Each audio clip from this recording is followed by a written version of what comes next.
সকাল সমস্ত আমাদের প্রথম আলোর বার্তার সমস্ত দর্শকদের স্বাগত জানাই। সামনে আর আজকের দিনটা পেরোলেই কালকে হবে সেই বসন্ত উৎসব। বসন্ত উৎসবে রঙিন হয়ে উঠবে বিভিন্ন জায়গায়, লাল নীল হলুদ সবুজের আবিরে মেখে থাকবে সেই বসন্ত উৎসব।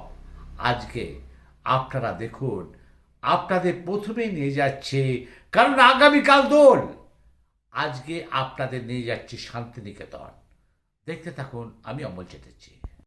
যেটা দিয়ে শেষ করলাম, আগামীকাল দোল, সেই বসন্ত উৎসব শান্তিনিকেতন। আপনাদের নিয়ে যাচ্ছি শান্তিনিকেতনে। শান্তিনিকেতনে ঐতিহ্যবাহী বসন্ত উৎসব অনুষ্ঠিত হলো কবিগুরু রবীন্দ্রনাথ ঠাকুরের স্বাদের শান্তিনিকেতন। এই শান্তিনিকেতনে বিভিন্ন উৎসবের অনুষ্ঠান হয়ে থাকে, কিন্তু এখন দেখা যাচ্ছে দিনের পর দিন শান্তিনিকেতনে কোনো অনুষ্ঠানে বাইরে থেকে আসা পর্যটকরা অংশগ্রহণ করতে পারছেন না বলে হতাশা। সারা বছর বহু পর্যটক অপেক্ষা করে থাকেন যে শান্তিনিকেতনে বসন্ত উৎসবে অংশগ্রহণ করবে, কিন্তু এবারেও বিফল। এবারও হয়ে উঠল না ঐতিহ্যবাহী বসন্ত উৎসব শান্তিনিকেতনে অংশগ্রহণ করা। আগামীকাল সেই বসন্ত উৎসব, কিন্তু এবারে এমন কড়াকড়ি হয়েছে, বাইরে পর্যটকরা ওই শান্তিনিকেতনের যে বসন্ত উৎসব হয় সেখানে কিন্তু তারা অংশগ্রহণ করতে পারবে না।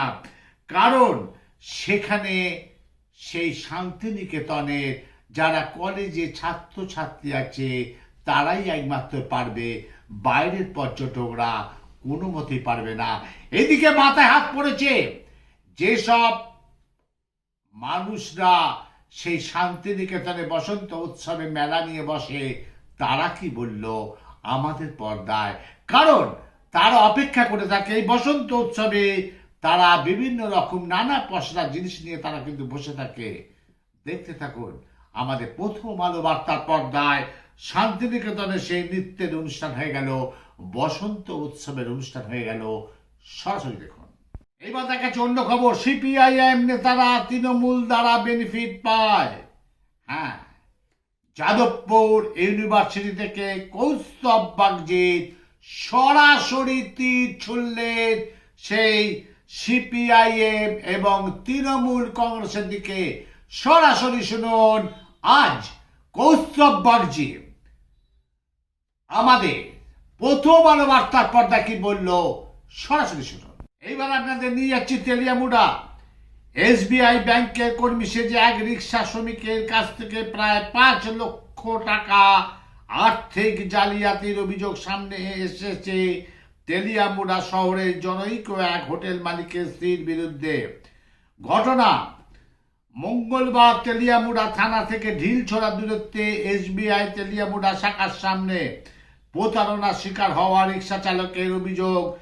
মূলে খবরের প্রকাশ, ব্যাংকে ওই রিক্সা চালকের জমাকৃত অর্থ ফিক্সড ডিপোজিট করিয়ে দেওয়ার কথা বলে জনৈক ওই হোটেল মালিকের স্ত্রী, তথা নিজেকে এসবিআই শাখার কর্মী পরিচয় দেওয়ার জালিয়াত ওই মহিলা তেলিয়ামুড়া থানা এলাকায় মহারানী কপালটিলা এলাকায় শঙ্কর মজুমদারের নামে এক হতদরিদ্র রিক্সা শ্রমিকের কাছ থেকে মোট 4,65,000 টাকা হাতিয়ে নেয় বলে অভিযোগ। মঙ্গলবার শঙ্করবাবু যখন উনার নিজের অ্যাকাউন্ট থেকে টাকা তুলতে যায়, তখন প্রত্যক্ষ করেন, দেখলেন মাত্র 9,000 টাকা ওনার অ্যাকাউন্টে পড়ে রয়েছে। বিষয়টি প্রত্যক্ষ করে ওনার চোখ কপালে ওঠে। পরবর্তী হতদরিদ্র ওই রিক্সা শ্রমিক এলাকার শুভবুদ্ধি সম্পূর্ণ সচেতন নাগরিক সহযোগিতায় তেলিয়ামুড়া থানা দ্বারস্থ হয়। চিন্তা করুন, যে চিটিংবাজ, যে প্রতারক, সে কাউকে ছাড়ে না। সেইভাবে সে রিক্সা চালককে লোন পাইয়ে দেওয়ার নাম করে এক জনৈক ব্যক্তির স্ত্রী তাকে টোপ দিল। যেহেতু রিক্সা চালক, হয়তো সেই ব্যাপারে কোনো জ্ঞান নেই। সেই আপনারাও সাবধান, প্রতারক কিন্তু আপনার চারপাশে ঘোরাফেরা করছে। আপনারা সজাগ থাকুন। এই ধরনের প্রতারণার শিকার আপনারা করতে দেবেন না, হতে দেবেন না।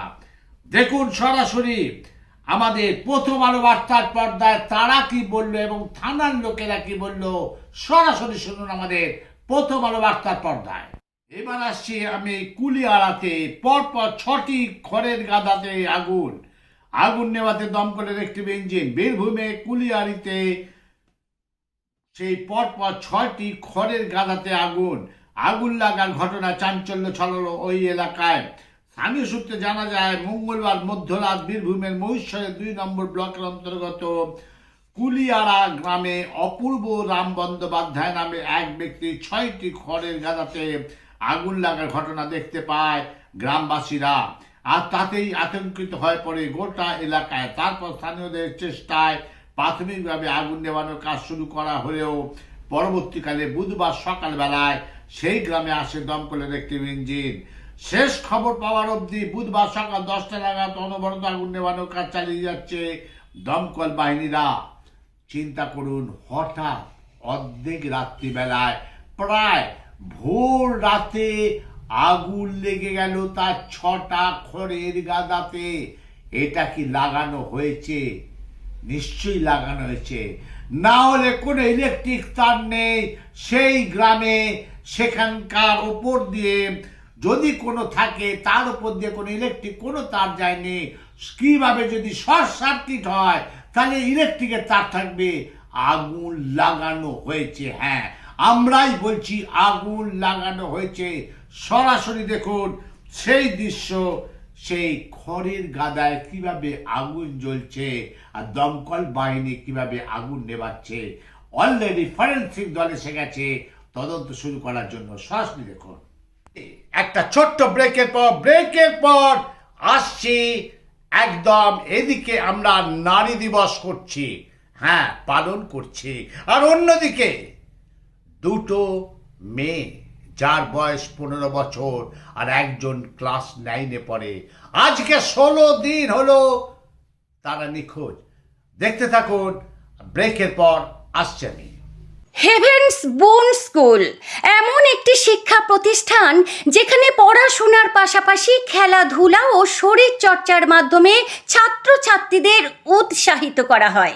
এটি একটি ইংরেজি মাধ্যম স্কুল যেখানে খুবই স্বল্প খরচে বাচ্চাদের শিক্ষা প্রদান করা হয়ে থাকে।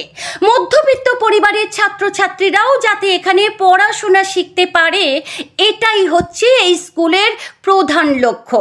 এখানে শিশু শ্রেণীর ছাত্রছাত্রীদের পড়াশোনার প্রতি অনুরাগী করে তুলতে রয়েছে সমস্ত রকম আধুনিক পরিকাঠামো।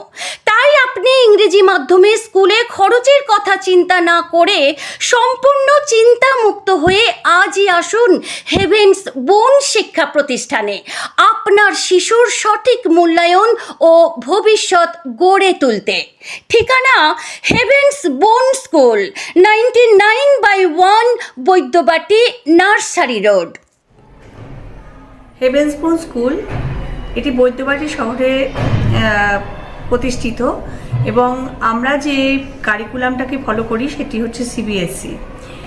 এখানে ছাত্রছাত্রীদের পড়াশোনার সাথে সাথে খেলাধুলার প্রতি এবং এক্সট্রা কারিকুলার অ্যাক্টিভিটিসের প্রতি বিশেষভাবে জোর দেওয়া হয় এবং আমাদের এখানে খুবই স্বল্প খরচে ইংরেজি মাধ্যমকে ফলো করে বাচ্চাদেরকে পড়ানো হয় এবং এখানে সঠিক এবং আধুনিক পরিকাঠামোর দ্বারা স্কুলটা চালিত।